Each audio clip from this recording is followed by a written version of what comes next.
What is that plant? It's oregano. Your gardener gave it to me. You're very popular. I just try to be myself. Whenever I try to be myself, people don't seem to like me very much. What did you find that really intrigued you about playing this Pope? The intriguing thing was Jonathan Pryce, really. We'd never worked together. I'd known him, but I didn't know him well.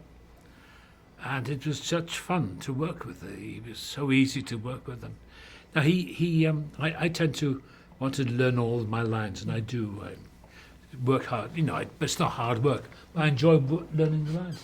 And I show up and Jonathan's kind of free and easy, and a lot of fun to work with. And then Fernando Meirelles and the art direction, and Tracy with the producer, everything, the crew, the film crew, the Italian crew, wonderful. And it beats working for a living. Do you know the Beatles? Yes, I know who they are. Of course you do. Eleanor Rigby. Who? Eleanor Rigby. No, I don't know. You know, Yellow Submarine. Dum-dum-dum-dum. Yellow Submarine.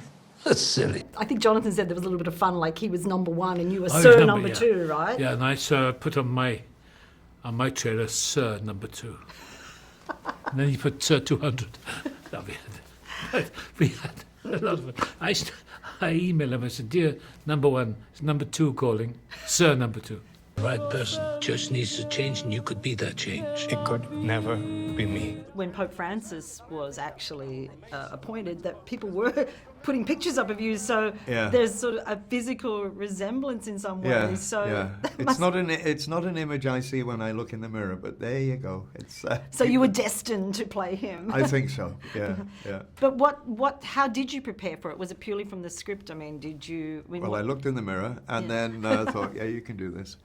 I was very wary at the beginning of playing a living pope. I didn't think, I'm not a Catholic, and I have very conflicting views about organized religion. But given that it was this pope who I felt a great deal of empathy with, not because of his faith, but because of what he was saying he wanted to do and could do as a leader for society and the world in general.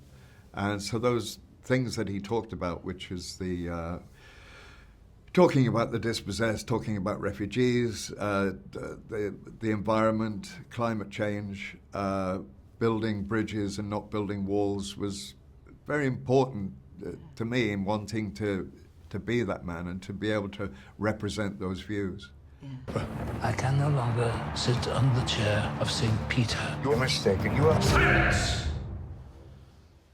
I cannot play this role anymore. It's obviously based on facts and everything, but the actual conversations are really constructed, aren't they, on just what we think they might have spoken about? Yeah, of course. I mean, they did have 3 meetings during the period between the 2 popes, and Benedict and Francis, but nobody knows what they've said. But what Anthony McCarthy, the writer, did, he took a lot of sermons and books and interviews from Benedict and Francis, and so took the ideas and combined what they say in a dialogue. So what they're saying in the film, they did said at some point. I mean, writing or in interviews, so it's quite believable. Even the little details. I mean, Pope Benedict drinks Fanta in the film, which Pope Benedict, he does drinks Fanta. Yeah. And these little details are all true. You think you know better? We are no longer part of this world.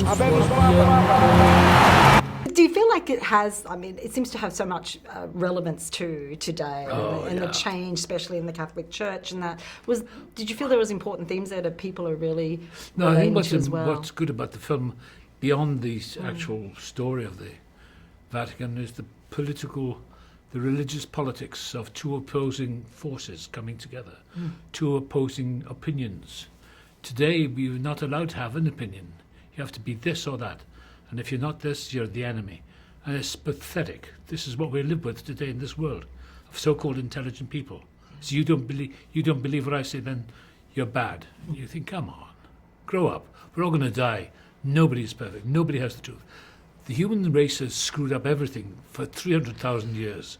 You know, That's right. Nobody's got it right. So anyone who gets up and says, "I've got the answer for a man," come on, grow up. Nobody has the answer. It is always moving. On the journey? Oh, perhaps we'll find God over there on the journey. I'll introduce you to him.